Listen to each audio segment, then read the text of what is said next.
Welcome back to DG Tutorials. This is a crucial part of grade 11 math factoring polynomials. This is a fundamental skill that will not only help you in this course but also in higher level math and various real-world applications. It might sound complex, but we'll simplify it. By breaking it down into manageable steps, you'll find it much easier to grasp. Factoring is about finding the building blocks of a mathematical expression, helping you solve equations and understand graphs. It's like finding the pieces of a puzzle that fit together perfectly. The first step in factoring any polynomial is identifying the greatest common factor, or GCF. This is a crucial step that sets the foundation for the entire process. The GCF is the largest term that divides evenly into every term of the polynomial. It's like finding the common thread that ties all the terms together. For example, in the polynomial 4.2 plus 8x, the GCF is 4x. Identifying this common factor is the key to simplifying the expression.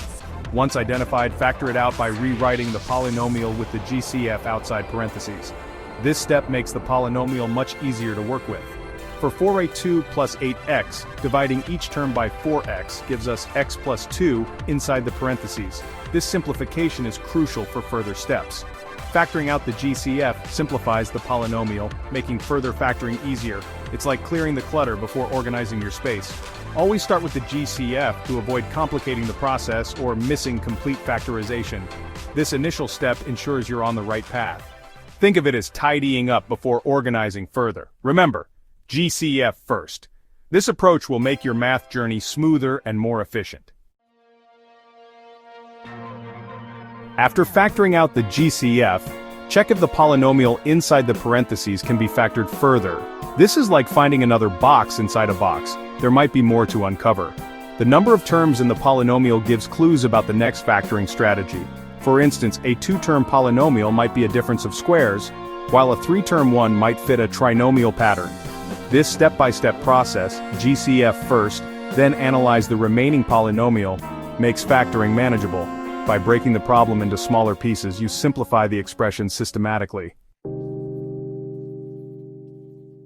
If you're left with a two-term polynomial after factoring out the GCF, look for a difference of squares. This is a special case in algebra that can simplify your work significantly.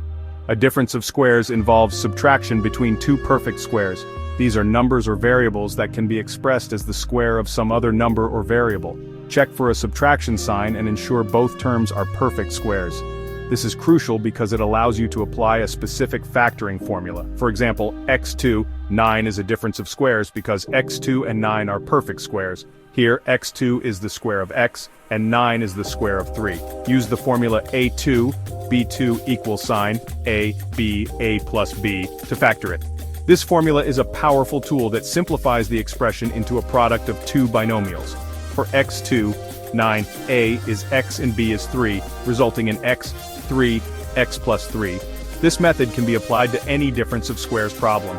Recognizing perfect squares is key, as this pattern frequently appears.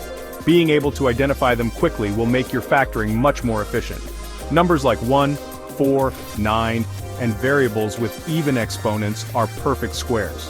For instance, x2, y4, and z6 are all perfect squares. This pattern is a powerful tool in your factoring toolkit. Mastering it will give you an edge in solving polynomial equations efficiently. When left with a three-term polynomial or trinomial, use the product sum method. This method is particularly useful for simplifying complex algebraic expressions. For trinomials like x2 plus bx plus c, find two numbers that multiply to c and add to b. These numbers are crucial for breaking down the polynomial into simpler parts. These numbers help factor the trinomial into two binomials. This step is essential for solving the equation efficiently. For x2 plus 7x plus 10, the numbers 2 and 5 multiply to 10 and add to 7. Identifying these numbers is key to simplifying the polynomial. Thus, it factors into x plus 2, x plus 5. This makes the equation much easier to handle and solve. The product-sum relationship is fundamental for factoring trinomials. Understanding this relationship can greatly enhance your problem-solving skills. The signs of b and c guide you in finding the right numbers. Paying attention to these signs can make the process more intuitive. If c is positive, both numbers have the same sign. If negative, they differ. This rule helps in quickly identifying the correct pairs. Practice helps you quickly spot these number pairs.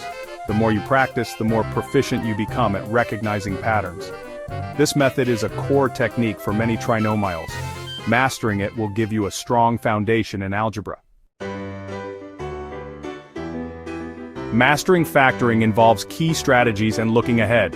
Extend the product sum method to trinomials where A isn't one using the AC method.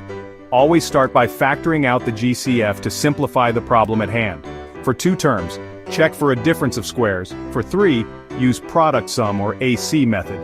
Practice builds speed and confidence in recognizing patterns and applying techniques. Factoring polynomials simplifies complex expressions, essential for solving equations and understanding functions.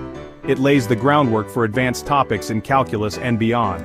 By mastering these techniques, you're equipping yourself with powerful tools. Keep practicing, and factoring will become a satisfying part of your math studies.